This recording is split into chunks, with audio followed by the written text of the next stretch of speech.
من أحق الناس بحسن صحابتي، يعني بحسن مصاحبتي ومجالستي ومعاملتي.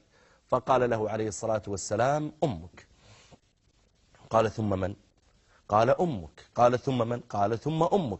يعني إذا ما عندك إلا ابتسامة واحدة اصرفها لأمك، إذا ما عندك إلا كلمة طيبة واحدة اجعلها لأمك قبل غيرها، إذا ما عندك إلا ساعة فراغ واحدة في اليوم اصرفها لأمك، إذا ما عندك إلا إمكانية أن تهدي هدية واحدة لشخص واحد فاجعل هذه الهدية لأمك، إذا ما عندك إلا وقت يسير تصرفه اصرفه مع أمك.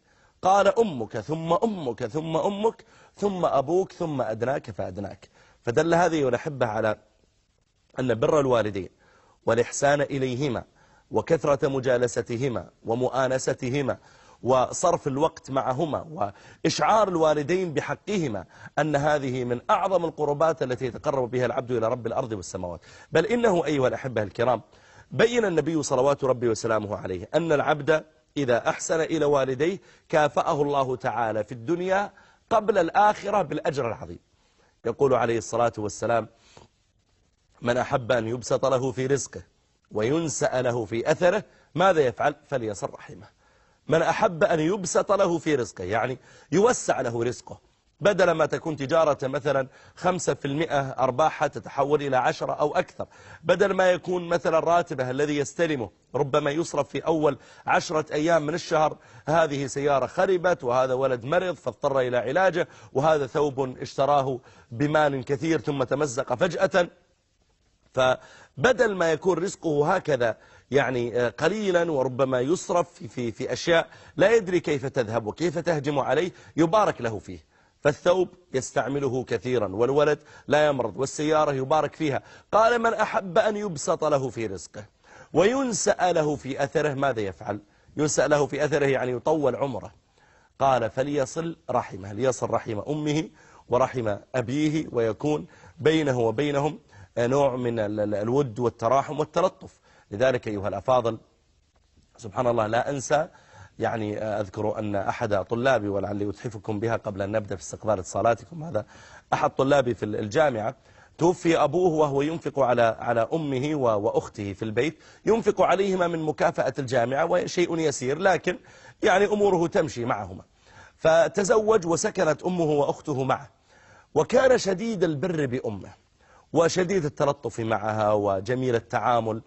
فاتصل بي بعد سنة تقريبا من تخرجه قال يا شيخ أنا جمعت مالا يسيرا أريد أن أتجر في تجارة حتى يعني يفتح الله تعالى علي ويزيد رزقي.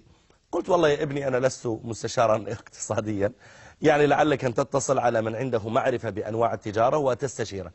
اتصل بعد تقريبا 2 أو 3 قال يا شيخ أنا وجدت فكرة، عندنا سوق وهذا السوق يعني عليه طلب كثير والمواقف في هذا السوق كبيرة وزائدة عن الحاجة لكن المحلات كلها مليئة يا شيخ، فأنا فكرت أن أبني في وسط السوق في وسط هذه المواقف دوار هكذا يعني مساحة على شكل دائرة وأجعلها محلا. قلت والله فكرة جيدة، اتصل بصاحب السوق فاتصل واتفق هو وإياه على أن يبني هذا المكان وأن يملكه صاحبنا هذا لمدة 20 سنة يستفيد منه، ثم بعد ذلك ينتقل الملك إلى صاحب السوق. فبدل ما يدفع له أجرة تكون الأجرة هي المال الذي دفعه في بناء هذا المحل، فإذا دفع في بناء المحل مثلا 300,000 أو 400,000 فهذه تعتبر هي الأجرة لل20 سنة، بعد ال20 سنة يعود ملكه إلى صاحب المحل. اتفق على هذا. فسبحان الله بعدما بدأ يشتغل مرة أحد الشخص من أصحاب الشركات الكبرى الخاصة بالعطور أعجبه الموقع، اتصل بصاحب السوق يريد أن يأخذ الموقع وهو لا يزال يبنى. قال صاحب السوق والله يتفاهم مع فلان هذا هو الذي أخذه مني وبينه وبينه اتفاق، فاتصل به وفاوضه حتى اشتراه منه ب850,000.